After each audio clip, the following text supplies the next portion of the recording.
জীবনে যদি অন্যের ভালো করার চিন্তা না করে অন্যের সবসময় ক্ষতি করার চিন্তা করো, অন্যকে ফাঁদে ফেলার জন্য জাল বিছাও, গর্ত খোঁড়ো, যেটাই করো না কেন সেই ফাঁদে হোক বা জালে হোক সেটাতে তোমাকেই পড়তে হবে। কারণ তুমি যদি ভেবে থাকো তোমাকে কেউ দেখছে না, কিন্তু তোমাকে যে পাঠিয়েছে সে কিন্তু তোমাকে সবসময়ই দেখতে পাচ্ছে। আর যে অন্যের ক্ষতি করে তার ক্ষতি কিন্তু সবসময় আগে হয়, আর অশুভের বিনাশও সবসময়ই আগে হয়। কারণ কি বলতো, সেটা কিন্তু আজকে থেকে না, সেটা সেই সত্যযুগ থেকেই হয়ে আছে। অন্যের ক্ষতি করতে গেলে নিজের কেন ক্ষতি হয়, চলো এই ছোট্ট কাহিনীটাই তোমাদের সাথে শেয়ার করি। রাক্ষস রাজা হিরণ্যকশিপুর ছিলেন অত্যন্ত শক্তিশালী ও অহংকারী। নিজের ক্ষমতার দর্পে তিনি দেবতাদেরও পাত্তা দিতেন না। তার রাজ্যের প্রজারা ছিলেন ভীষণ বিষ্ণুভক্ত। বিষ্ণুভক্ত হওয়ার কারণে তিনি তাদের আরাধনাও বন্ধ করে দেন। অমরত্ব লাভের জন্য তিনি আবার কি করেন, ব্রহ্মার তপস্যাও করেন। তার তপস্যায় খুশি হয়ে ব্রহ্মা তাকে 5টি ক্ষমতা দান করেছিলেন। তার কোনো মানুষ, কোনো পশু, কোনো ঘরে ভেতরে বাইরে মৃত্যু হবে না। তার মৃত্যু দিনে রাতে অস্ত্র শস্ত্র দ্বারা কোনো কিছুতেই হবে না, জমিতে হবে না, শূন্যে হবে না। এই 5টি বরই তাকে দেওয়া হয়েছিল।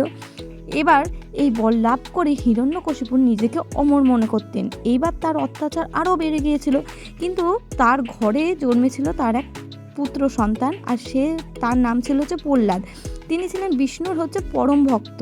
তাই প্রহ্লাদকে হত্যা করার জন্য তিনি তার সিদ্ধান্ত নেন তার নিজের বোন হোলিকার সাহায্য নেবেন। যে হিরণ্যকশিপুরের বোন হোলিকা, ব্রহ্মার কাছ থেকে তিনিও একটি বর লাভের একটি শাল পেয়েছিলেন এবং এই শাল তাকে সবসময় রক্ষা করবে বলে জানিয়েছিলেন ব্রহ্মা।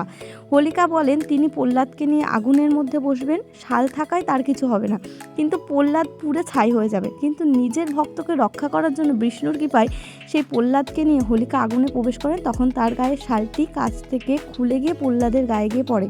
তাই প্রহ্লাদের কিছু না হলেও হোলিকাই সেই আগুনে দগ্ধ হয়ে মরে যায়, এবং সেইখান থেকে এই হোলিকা বা এই ন্যাড়াপুরা কথাটা প্রচলিত হয়। আর এই অশুভ শক্তির বিনাশের মধ্যে দিয়ে কী হয়, আমরা ভগবানের একটি নৃসিংহ অবতার রূপ দর্শন পাই। এরপর শিব বিষ্ণু নৃসিংহ অবতার রূপ ধরে হিরণ্যকশিপুরকে হত্যা করেন। হিরণ্যকশিপুরকে কী করেন, বারান্দায় নিয়ে এসে নিজের কোলের উপর শুয়ে, মানে উড়ুতে শুয়ে নখ দিয়ে তার বুক চিরে তারকে হত্যা করেছিলেন এবং এই যে অশুভ শক্তির বিনাশ করেছিলেন। তাই দোলের আগের দিনকেই এই হোলিকা উৎসব পালিত হয়। আর এই হোলিকা দহনের মাধ্যমে পাপ, অসুচি, লোভ, হিংসা সব পুরো ছাই হয়ে যায় বলে মনে হয়। হোলিকা দহন থেকে আমরা যে শিক্ষা লাভ করি তা হলো, হোলিকা দহন আমাদের মনে করিয়ে দেয় যে অধর্ম যতই শক্তিশালী হোক না কেন, শেষ পর্যন্ত কিন্তু ধর্মেরই জয় হয়। আর অশুভ শক্তির বিনাশ করে আজীবন শুভ শক্তিরই সূচনা হয়। আগেও হয়েছে, এখনও হচ্ছে এবং পরেও তাই হবে। তাই অন্যের ক্ষতি করার আগে নিজের ক্ষতিই হয়, এই কথাটা কিন্তু সর্বক্ষণই আগে মনে রাখবে। অশুভ শক্তির বিনাশের মধ্যে দিয়ে তাহলে শুভ শক্তির সূচনা হয়। যেমন এই হোলিকা দহনের মধ্যে দিয়ে আমরা বিষ্ণুর শ্রী নরসিংহদেবের রূপটি দর্শন পাই। অন্যদিকে এই যে বসন্তকালে এই যে দোল উৎসবটা, সেটা কাদের জন্য বিখ্যাত, রাধা কৃষ্ণের বিরল একটি প্রেম উৎসব নামেও খ্যাত। বৃন্দাবনে একটু একটি ভীষণভাবে আনন্দ উৎসব নামেও পরিচিত। আমাদের নবদ্বীপও কিন্তু সেই দিক থেকে কম যায় না। আমাদের নবদ্বীপও শ্রী গৌরাঙ্গ মহাপ্রভু জন্মেছিলেন এই দোল উৎসবের দিনে। আর আমাদের এটা কিন্তু একটা গুপ্ত বৃন্দাবন নামেও পরিচিত। গৌরাঙ্গ মহাপ্রভু মানে শ্রী চৈতন্যদেব 1486 সালের 18ই ফেব্রুয়ারি 1307 শকাব্দের 23শে ফাল্গুন নবদ্বীপ ধামে দোল পূর্ণিমার সন্ধ্যায় চন্দ্রগ্রহণের সময় জন্মগ্রহণ করেন। এক চাঁদ তো মূর্ছিত যায় কলঙ্কেতে, আর এক চাঁদ মায়ের কোল আলো করে নবদ্বীপ ধামে জন্মগ্রহণ করেন। বাবা ছিলেন শ্রী জগন্নাথ মিশ্র আর মা ছিলেন সচিমাতা। আর জন্মের সময় তার নিম গাছের নিচে জন্ম হয় বলে তার আর এক নাম নিমাই নামেও খ্যাত। তিনি কিন্তু এই দিক দিগন্তের মানুষের কাছে ভীষণভাবে চৈতন্য মহাপ্রভু নামে পরিচিত। আমাদের কাছেও প্রাণনাথ মহারাজা বলে পরিচিত। তো তাকে তোমরা দর্শন করো। আর নবদ্বীপের এই যে গুপ্ত বৃন্দাবনের একটি যে দোল উৎসব, সেটা কীরকম হয় সেটাও তোমরা দর্শন করো। এখানে তো ভীষণভাবে আনন্দই মাতোয়ারা হয়ে যায় সকলে। তো চলো একবার তাকে দর্শন করে নাও।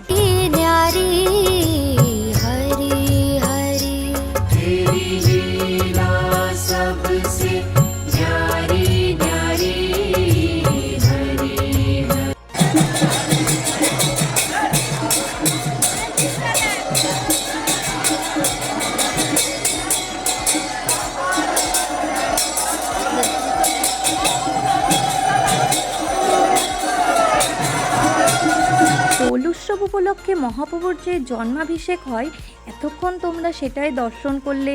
বিভিন্ন যে ভক্তরা থাকে তারা সকাল থেকে নির্জলা ব্রত রাখে এবং রাতের শেষে যখন প্রভুর অভিষেক হয় সেই চরণামৃত পেয়ে তারা ব্রতটা ভঙ্গ করেন। সেটা তোমরা এতক্ষণ ধরে দর্শন করলে। মন্দির প্রাঙ্গণে কত আনন্দ উচ্ছ্বাস। এটা হচ্ছে দোল উৎসবের পরের দিন, মানে মহাপ্রভুর অন্নপ্রাশন যেদিন সেই দিন। তো সেইখানে দেখো প্রচুর ভক্তের সমাগম। কারণ কি? কারণ প্রভুর অন্নপ্রাশন বলে কথা। আমরা যেরকম মানুষের অন্নপ্রাশন হয় তেমনি প্রভুরও অন্নপ্রাশন হয় এই 56 ভোগ সহকারে।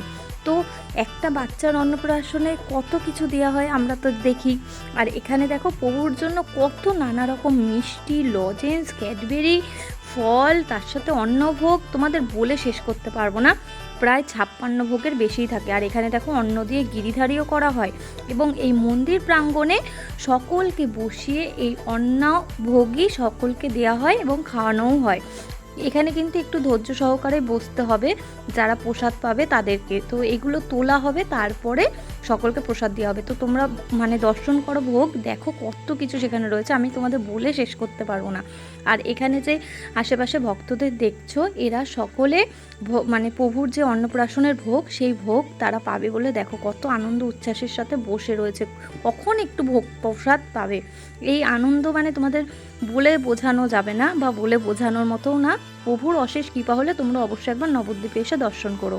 আর এটা হচ্ছে প্রভুর একটা বলতে পারো যে আসনটা, এখানে নিয়ে এসে প্রভুকে আরতি করা হয় এবং এই ভোগগুলো তাকে সব নিবেদন করা হয়।